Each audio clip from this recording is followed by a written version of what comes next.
95 pounds American Bully. 11 days in the shelter. 4 families. Every single one walked away. And what happened at 3:17 a.m. inside her narrow hallway 19 days later proved every one of them wrong. Danielle Harper was 31, a neonatal nurse working rotating night shifts at St. Vincent Medical Center. 3 months earlier, she had brought her son home alone after a complicated delivery. Every morning at 6:42 a.m., she still placed 2 mugs on the counter, filled both with coffee, then poured one down the sink without looking at it. The apartment stayed quiet except for the soft hum of a bottle warmer. On a Thursday afternoon, after a cancelled pediatric appointment left her with 2 unexpected hours, she stopped by Millbrook Animal Rescue to drop off unopened formula samples. She was not planning to adopt anything that day. The dog stood still in kennel row B, shoulders squared, chest broad, eyes tracking movement without barking. His coat was slate gray with a white blaze that cut from chin to sternum. A faint scar crossed his right foreleg, about 3 inches long. His name was Atlas. He had been surrendered when his previous owner, a warehouse supervisor, was relocated overseas within 9 days and could not secure pet transport. Atlas had been at the shelter 11 days, rejected 4 times. American bullies, despite their appearance, show high affiliative behavior toward infants and can maintain focused guard positions for extended periods without escalating. Family 1 returned him after 36 hours on a Sunday morning, saying he stood too close to their glass coffee table and fogged it with his breath. Family 2 kept him for 5 days, then brought him back on a Wednesday at 2:14 p.m., reporting he stared at their hallway mirror for exactly 17 minutes each night. Family 3 lasted 9 days, a retired couple who said he refused to step onto their beige rug after it was cleaned with a citrus solution. Family 4 returned him after 11 hours, claiming his footsteps sounded too heavy on hardwood after 10 p.m. Staff began calling him the Sentinel, not as a joke, but because he watched everything and reacted to almost nothing. Danielle stopped at his kennel because he did not bark. Atlas stepped forward once, placed his nose precisely into the corner where the metal bars met, and exhaled a slow, steady breath that fogged a small triangle. No one at the shelter had seen him do that. She held his gaze for 4 seconds. "I'll take him," she said to the attendant. The attendant paused, then replied, "He will attach fast, and he will not ignore anything." Are you ready for that? The first week was uneven. On day 2, Atlas claimed exactly 62% of her mattress by stretching diagonally and refusing to shift for 11 minutes.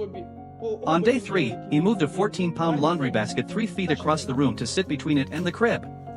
On day 5, he learned the refrigerator door opened inward and positioned himself 6 inches from it, blocking access until Danielle touched his collar and said his name once.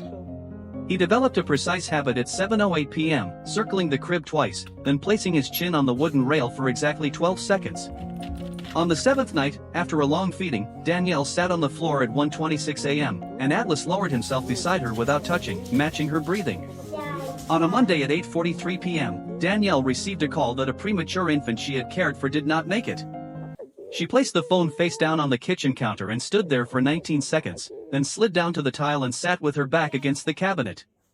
The bottle warmer clicked off. The apartment felt too still. Atlas approached slowly, stopped 2 feet away, then lowered his head and rested his chin on her left knee without pressure. He stayed there for 4 minutes and 11 seconds. She did not move. That night, for the first time in 93 days, the house felt different. If you're still watching but haven't subscribed yet, honestly, that stings a little. Hit subscribe.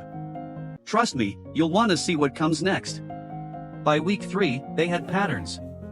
At 6:42 a.m., Atlas sat exactly 1 foot from the sink as Danielle poured out the second cup.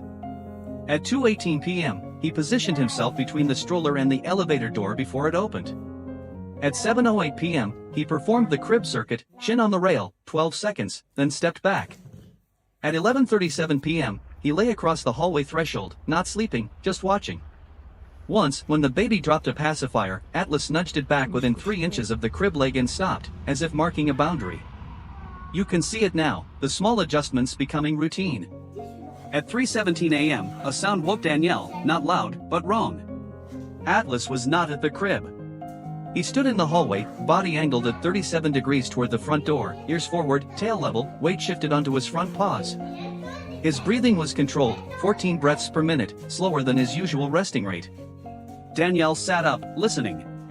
A faint metallic click came from the door handle, then a soft scrape like fabric against wood.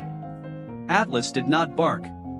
He took 2 steps forward and placed himself directly between the door and the hallway opening, blocking the line to the crib. Danielle stood, lifted her phone, and moved 5 steps closer. The handle turned 1/4 inch.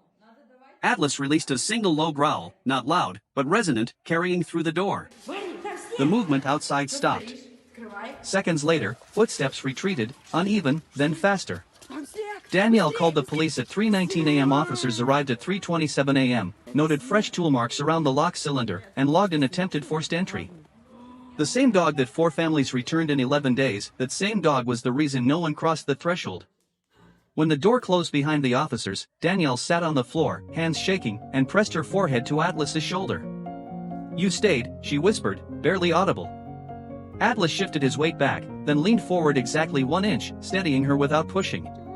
The next morning, her neighbor from 2B, who had complained about heavy footsteps after 10 p.m., knocked at 9:06 a.m. and said, "I heard something last night. I'm glad he was here." It was the first time she had said anything positive about the dog. Atlas is now 2 years and 4 months old. The baby is 7 months and 12 days. At 6:42 a.m., the second cup still goes down the sink, but Atlas waits closer now, his shoulder brushing the cabinet. At 7:08 p.m., he still circles the crib twice and rests his chin for 12 seconds.